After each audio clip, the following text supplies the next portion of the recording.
Estamos iniciando o programa Saúde em Foco. Hoje nós vamos conversar sobre o desenvolvimento infantil e a alimentação complementar. O que será que esses temas têm em comum? Para isso, nós temos duas convidadas muito importantes.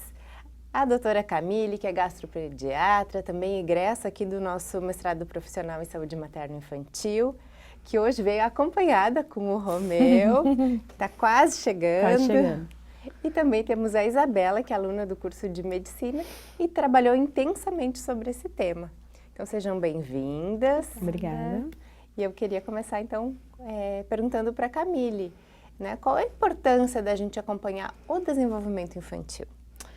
Bom, desenvolvimento infantil a gente olha já na sala de parto, né? A gente dá uma nota para o bebê de como ele nasce, de como ele se comporta, dos movimentos que ele faz já ao nascimento, ao choro, se ele mexe os bracinhos ou não. E nos primeiros 1000 dias de vida, a gente também vai acompanhar.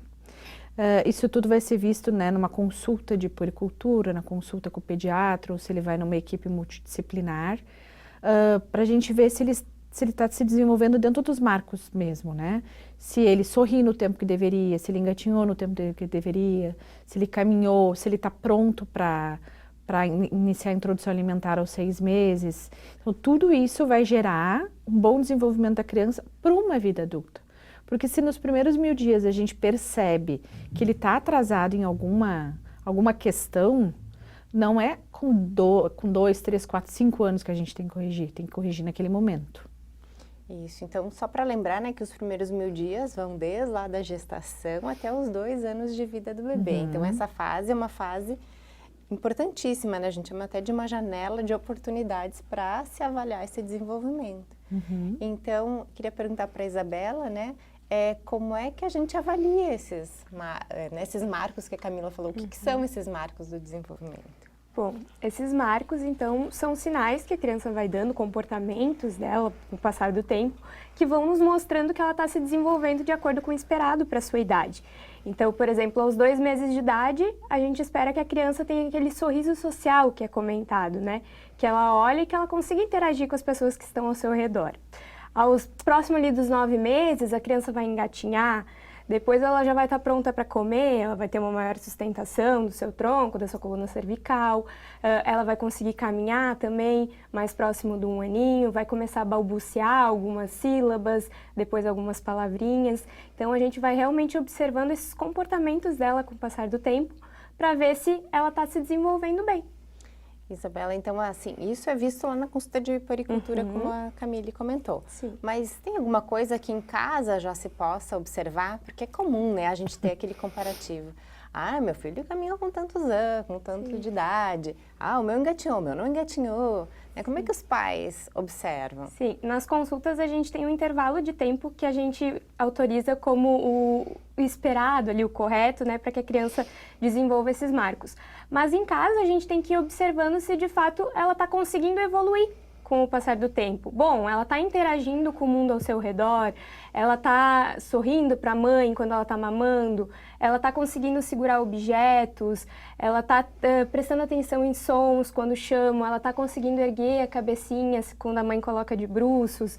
Então a gente vai realmente observando se essa criança, não vou dizer que parece normal, mas se de fato ela consegue fazer tudo o que se espera para a idade dela, né? Que realmente já tá mais firmezinha, já tá falando ali, balbuciando, né? Aquela interação que a criança tem, ou se já tá pronta para comer, se já tá pronta para se movimentar melhor ali com engatinhar, depois com caminhar.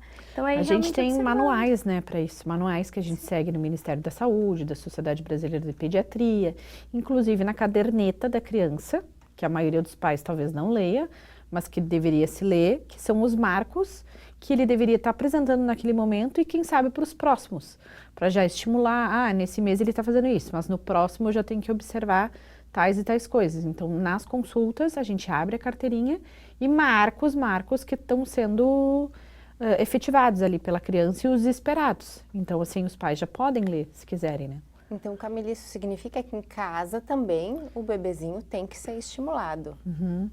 Com certeza absoluta, ele deve ser estimulado. A gente fala que ali no final do primeiro mês, aquele primeiro mês é o primeiro mês do conhecimento. do aleitamento materno, de tu entender como é que funciona teu bebê, enfim, é um mês assim muito intenso. A partir ali dos 30 dias a gente começa a colocar o nenê de bruços, a estimular o desenvolvimento dele, a conversar com ele. Isso a gente fala também desde a barriga, né? Da gente conversar, de apresentar o mundo para ele, mas depois, né, de fazer atividades que possam explorar a parte motora, a parte cognitiva do bebê. Isso também vai ser falado durante as consultas, né? Ah, como eu vou estimular o sorriso social, né? Colocando objetos na frente da criança, ou comprando brinquedinhos que tenham contraste, para estimular a visão, para estimular o desenvolvimento neurológico, enfim. Então, esse contato também desde lá do início da barriga que o Romeu deve estar tendo também. É importante para o bebê já ir identificando os sons, né? Da mãe e do pai, né?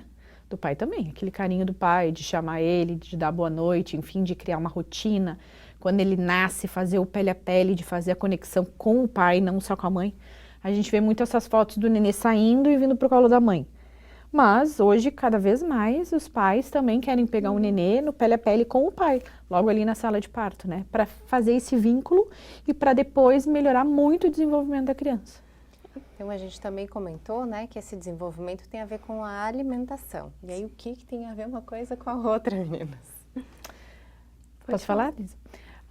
Então, assim, gente, a parte nutricional da criança é fundamental para a gente desenvolver cérebro, pulmão, coração, musculatura esquelética, né? Uma das principais coisas que é fazer por que tem todos os meses no pediatra se tá tudo bem? Porque a gente tem que pesar, tem que medir, e que bom que tá tudo bem todos os meses, a gente não tá em busca de problemas, mas com a alimentação, se ele tá bem nutrido, né, com aleitamento materno, ou seja, em uso de fórmulas, enfim, até os 6 meses, a gente vai colocar ele nos gráficos para entender se ele está bem nutrido, se realmente tudo pode estar funcionando bem. Então, a alimentação é a base de tudo. Para a criança poder fazer sinapse, fazer desenvolvimento neurológico, aprender aqueles marcos, ela precisa estar bem nutrida. Uma criança desnutrida não vai atingir os marcos, e aí vai ser sempre um sinal de alarme para a gente. E assim, é importante, eu acho, também comentar que às vezes quando a gente fala, né, uma criança desnutrida, ou que não tem os nutrientes essenciais, a gente não está falando daquela criança bem magrinha, né, a gente está falando de falta de nutrientes. E que aí vai acabar atrapalhando o desenvolvimento e segue para toda a vida, né? Às vezes tu deve ouvir muito, né, Camille? Não, mas olha aí, estão todos bem, criei, né, todos estão tão bem, mas chega lá na hora da escola, tem dificuldade de aprendizado, tem dificuldade de leitura, de cálculos, e aí de onde é que vem, né? E aí quer tomar uma vitamina comprada na farmácia para suprir aquilo que era o básico em casa, que faltou o arroz, feijão, a carne, a salada, enfim, né? Que foi substituída hoje por salgadinho, suco de caixinha. Exato. Então, Isa, nos conta um pouco o que a gente observa para dizer, ó, esse bebê tá prontinho para começar a comer. Bom, então a gente primeiro olha aqueles sinais de prontidão que nós já comentamos, que é se a criança consegue se sustentar, né, mais sentadinha, se os movimentos da sua língua, da sua mandíbula já estão mais apropriados para o processo de mastigação, para que haja de fato uma segurança nesse processo de introdução alimentar. Porque evitar que a criança se engasgue, né, com o processo da deglutição, se não está conseguindo fazer os movimentos corretos. Então, a gente tem que analisar tudo isso para ver se a gente vai poder introduzir novos alimentos além do leite, né, da mãe ou da fórmula infantil. E aí começa com aquelas texturas, né, para a gente conseguir fazer toda essa introdução alimentar de uma forma segura para essa criança. E aí a gente deve amassar, lembrar sempre de não passar no liquidificador, para que a criança consiga sentir a textura mais natural possível do alimento, ofertar com os utensílios corretos, observar os sinais de fome e de saciedade, porque a criança não precisa comer um horror nesse início, o estômago dela ainda é muito pequenininho. Então, a gente, de fato, tem que observar. Os pais, às vezes, com 5 meses, começam, não, ele tá louco para comer. É porque isso é um sinal de prontidão. Sim. Ele fica olhando aquele garfo que vai até, né, a boca da mãe ou do pai, enfim, que ele quer pegar. Então, assim, dentro dos marcos é querer pegar alguma coisa e levar até a boca, diminuir aquela coisa de protusão da língua, de querer botar tudo fora. conseguir engolir, além dos marcos que a Lia Isso é falou. muito legal, né? Porque a gente às vezes ouve as famílias dizendo, ele não gostou de tal alimento, botou tudo para fora, mas na verdade não era só um marco do desenvolvimento que é de botar a linguinha para fora, né? Que é isso que a Camille falou agora de protusão da língua, né? Sim. Então, meninas, começamos lá com 6 meses, mais sinais de prontidão para alimentação complementar, seguindo tudo direitinho. Também tem na caderneta. E aí eu imagino assim, né, que vocês, durante uma consulta de puericultura, né, tem que orientar tudo isso às famílias e imagina aquela família preocupada com todos esses detalhes. Ai, como é que eu faço agora? O que era mesmo nesse mês? E nem sempre lembra de olhar o material, né, da caderneta, às vezes é extenso, né, a família está tão envolvida ali que acaba não olhando. Os próprios profissionais, né, nem sempre buscam aquele material do Ministério, da sociedade, que são extensos. Então, a gente sabe, bom, existem materiais, mas que faltava uma coisa um pouco mais prática, né, mais enxuta para essas famílias. E aí que veio o trabalho da Isabela. Então, nos conta um pouco, Isabela, o que tu pensou para essas famílias para auxiliar tanto os pediatras, os nutricionistas, né, o enfermeiro que faz às vezes a consulta de puericultura, nessa avaliação e no estímulo tanto dos marcos do desenvolvimento quanto da alimentação, porque os dois caminham juntos, como a gente já viu. Bom, então a ideia foi construir um material didático muito voltado para os pais e cuidadores, porque se tem muitos materiais voltados para os profissionais da área da saúde, só que os pais estão ali no dia a dia, cuidando de uma criança, com toda aquela correria, com a dificuldade, e necessitando de algo que esteja ali mais concentrado. Bom, é isso que tem que fazer nesse mês, então como é que eu vou estimular? Como é que o que eu vou fazer, o que eu vou ofertar para que de fato a criança, né, tenha esses marcos desenvolvidos plenamente.